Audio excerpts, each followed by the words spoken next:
Resurgence. That is the best word to describe what could be happening for Monty Williams and the Detroit Pistons at the moment.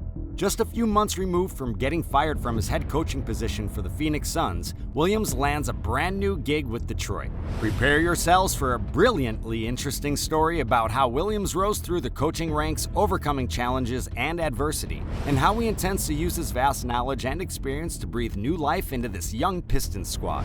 From his strategic brilliance to his leadership acumen, Williams is set to bring a transformative energy that could propel the Pistons to new heights in the NBA.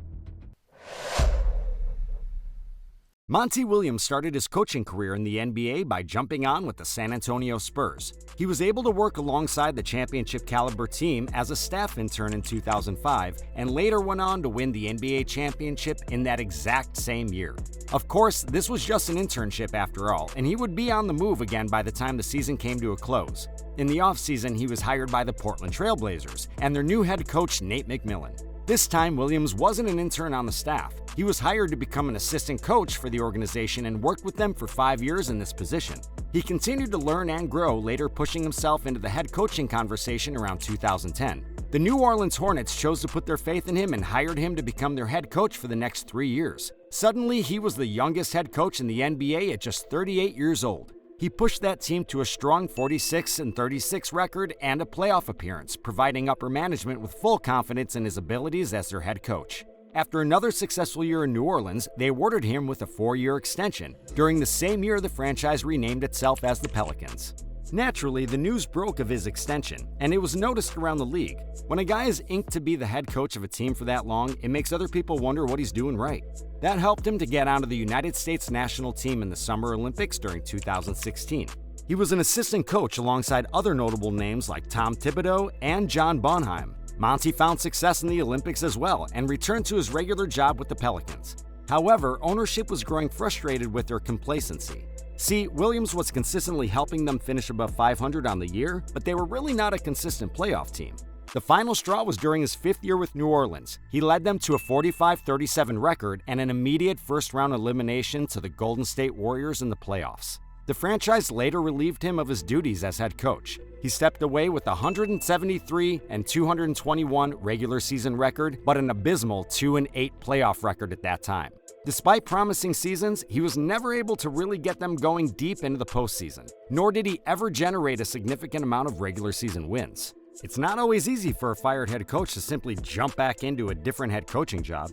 Williams had to work his way back up into that conversation. He joined the Oklahoma City Thunder in 2015 and spent 1 full season there as the associate head coach of the team. It was known that he wouldn't be returning in the following season, and that was exactly what happened when he joined the Philadelphia 76ers that offseason. Monty remained on the staff for another year under their head coach Brett Brown as the lead assistant coach. It was after this position in Philly that the head coaching inquiries started popping back up again. The Phoenix Suns reached out about a potential head coaching gig opening up, and Williams leaped at the opportunity. He signed a 5-year contract with the organization. It was a pretty slow start to his tenure. They were 26-39 before the league postponed going into the bubble in 2020. Then they finished 34-39 and missed the playoffs. The Suns then got aggressive and locked in Chris Paul, somebody that Williams previously coached in 2011. In that season, he pushed the Suns to a fantastic 51-21 record and finished second in the NBA Coach of the Year voting behind Tom Thibodeau, celebrating the job Tom did with the New York Knicks that season. Simply put, Williams took a Suns team that had been floundering for years and made them one of the most dominant teams in the league rather quickly. In the 2020-21 postseason, they knocked out the defending champion Los Angeles Lakers in 6 games and later swept the Denver Nuggets led by the reigning MVP Nikola Jokic. They also beat the Los Angeles Clippers by taking them down in 6 games to advance to the NBA Finals. This was the first NBA Finals for the franchise dating all the way back to 1993. It was also Williams' first appearance at this stage as an official NBA head coach in his career. Unfortunately, they weren't able to pull it out. The Milwaukee Bucks and Giannis Antetokounmpo won the championship in 6 games and sent the Suns into a disappointing offseason. Williams then helped the team dominate the next season, winning a Coach of the Year award thanks to a 64-18 Suns regular season record. They've made some decent playoff pushes in his stint with the team, but never made it back to the NBA Finals after their defeat to the Milwaukee Bucks in 2021. Somewhat surprisingly, the Suns fired him after losing to the eventual champion Denver Nuggets in 2023. Now, he was of course hired by the Detroit Pistons to become their next head coach. So far, the tale of Monty Williams has had its twists and turns, ups and downs, but if you're looking for consistent NBA content, be sure to like this video and subscribe to our channel. Now, Williams getting fired was shocking, but there were signs of his dismissal around that time.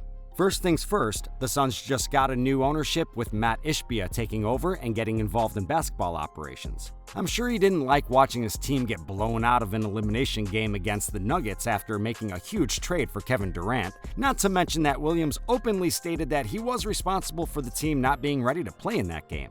This probably led to Ishbia's out with the old and in with the new mentality. Most owners that love to get involved, especially with a new sports franchise, prefer to shape the team and their image like they're playing Madden's franchise mode. Ishbia likely wanted to shape his own roster and pick his own coach to attempt a championship run, rather than just stick with what the previous owner put in place. Other than that, it's hard to point to one specific issue that really separated Monty. There might have been issues regarding him and DeAndre Ayton, with rumors regarding him not putting effort into the sport or looking to leave the organization as soon as possible. Although it's hard to envision Williams getting the boot for those rumors and that being the sole reason he was fired. For a coach to have a 194-115 overall record with the franchise and to have made an NBA Finals, there had to have been a different reason for firing him. Again, likely the change to a new owner signaled his exit. Here's what Monty Williams brings to the new and inspired Detroit Pistons roster: leadership and a possibility of a culture change. Williams stepped into a Suns franchise that was just 87-241 in their previous 4 years and turned them into a consistent championship contender year after year. He immediately helped bring in veteran leadership such as Chris Paul and rapidly developed younger players such as Mikal Bridges, Cam Johnson, and got even more out of Devin Booker. Williams is getting himself into a very similar situation this time around with Detroit. Detroit had missed the playoffs in each of the last 4 years, just like the Suns had before he joined. The Pistons have multiple young players on this roster, with Cade Cunningham, Jaden Ivey, and newly added Ausar Thompson. Williams should be able to push these guys to the next level like he did for Bridges and Johnson in particular. If he's able to do that, then Detroit is already in a good position to make some noise in the playoffs. However, that's not the only reason Monty was brought in. He was brought in because he has a unique and intriguing offensive scheme. Williams was running a 5-point offense with Phoenix during his tenure there, which means that he preferred every single player to make a decision with the ball within 0.5 seconds of touching it. This means that he would like them to either drive, pass it out to a teammate, or shoot it without any hesitation at all. Of course, this implies that he wants them to make the right decision just as quickly as possible without slowing down. This helps his players take strides in their confidence levels rather fast. Whenever Phoenix ran this offense, they became very difficult to stop, and he can expect that same level of effectiveness with a very talented young core that Detroit has brewing right now. If you still don't get the level of leadership that Williams brings to the Pistons, then let's fill you in on a few quotes from his locker room talks with players. One of them was, "Not calling you out, calling you up," with another one reading, "Everything you want is on the other side of hard." Monty has worked as a coach in this league for many years, and an NBA head coach for nearly a decade. He knows what the players need to hear and how to get them prepared for the toughest matchups ahead. It's hard to find a better leader at the moment considering the other head coaching options available. Do you think Monty Williams was the best candidate for the job considering how Detroit has been building lately? Let us know what you think in the comments below. Williams is one of the biggest pieces to the puzzle that Detroit is slowly putting together. To put it in perspective, Cade Cunningham is just 21 years old, Jaden Ivey is also 21, Killian Hayes is 22, Jalen Duren is 19, Ausar Thompson is 20, and Isaiah Stewart is 22. These are 5 players that will be getting significant time on the court in 2023 and beyond, and they are all under the age of 22. The Pistons are building a roster stacked to the brim with talent like this, and doing so alongside key veteran leaders, just like how Monty built a roster in Phoenix. Only instead of Chris Paul, Williams has Joe Harris, Bojan Bogdanovic, and Alec Burks to help him out. If there's ever been a time to be a Detroit Pistons basketball fan, it is now. That's all for today. I hope you all enjoyed the video, and thanks for watching. If you enjoy this kind of NBA content, be sure to like, subscribe, and click to watch this next video.